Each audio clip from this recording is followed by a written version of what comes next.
میں پاکستان کا پہلا اور واحد سیاستدان ہوں جس نے بچوں کی جیل کاٹی ہری پور میں اور تیسری اور چوتھی جماعت کے بچوں کو پڑھایا کرتا تھا، اور میں نے باچا خان، ولی خان، ظہور الہی، شورش کاشمیری، خواجہ صفدر، خواجہ رفیق، بزنجو کے ان لوگوں کے ساتھ اپنی سیاست کا آغاز کیا۔ اور میری زندگی میں سب سے تکلیف دہ لمحہ یہ تھا کہ مجھے 40 دن کے لیے اٹھا لیا گیا۔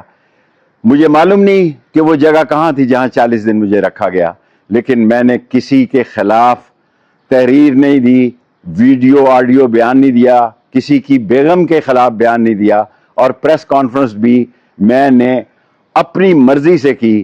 مجھے افسوس ہے کہ ماں کا جنازہ پڑھتے ساری مجھے 7 سال قید ہوئی، اس کا میں ختم نہیں کرا سکا۔ باپ کے وقت بھی یہی ہوا۔ ابھی راشد شفیق کی والدہ مری ہیں، ان کا جنازہ بھی نہیں پڑھ سکا۔ میں دبا نہیں، میں جھکا نہیں، میں بکا نہیں۔ میں نے راولپنڈی کی بیٹیوں کے لیے 60 تعلیمی ادارے بنائے، اور پاکستان میں کسی سیاستدان کا یہ رول نہیں ہے۔ ہمیں 13 اگست کو یہ جلسے سے روک دیا گیا ہے۔ ہم لڑائی جھگڑا نہیں چاہتے، غریب ورکر کی پریشانی نہیں دیکھنا چاہتا، کیونکہ بڑا سیاستدان تو جیل میں عشرت قدا ہوتا ہے۔ بڑے سیاستدان نے جیل میں سے اولاد پیدا کی ہے، اور میں خود جیل میں جو چاہتا ہوں وہ پکاتا ہوں اور کھاتا ہوں۔ لیکن آج 13 اگست کا جلسہ کی منسوخی کا مجھے افسوس ہے، اور میں اس جلسے کے منسوخ ہونے کا ڈی سی کے آرڈر کے بعد اعلان کرتا ہوں، تاکہ غریب اور امتحان میں نہ پڑے اور راولپنڈی کو کوئی لا اینڈ آرڈر کا مسئلہ پیدا نہ ہو۔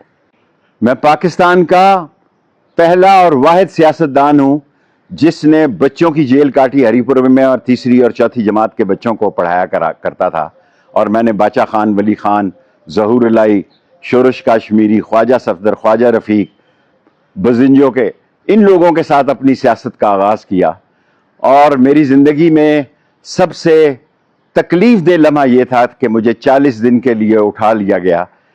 مجھے معلوم نہیں کہ وہ جگہ کہاں تھی جہاں 40 دن مجھے رکھا گیا، لیکن میں نے کسی کے خلاف تحریر نہیں دی، ویڈیو آڈیو بیان نہیں دیا، کسی کی بیگم کے خلاف بیان نہیں دیا، اور پریس کانفرنس بھی میں نے اپنی مرضی سے کی۔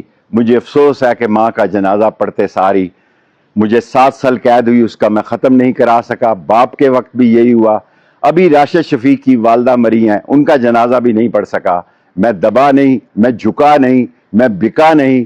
میں نے راولپنڈی کی بیٹیوں کے لیے 60 تعلیمی ادارے بنائے، اور پاکستان میں کسی سیاستدان کا یہ رول نہیں ہے۔ ہمیں 13 اگست کو یہ جلسے سے روک دیا گیا ہے۔ ہم لڑائی جھگڑا نہیں چاہتے، غریب ورکر کی پریشانی نہیں دیکھنا چاہتا، کیونکہ بڑا سیاستدان تو جیل میں عشرت قدا ہوتا ہے۔ بڑے سیاستدان نے جیل میں سے اولاد پیدا کی ہے، اور میں خود جیل میں جو چاہتا ہوں وہ پکاتا ہوں اور کھاتا ہوں۔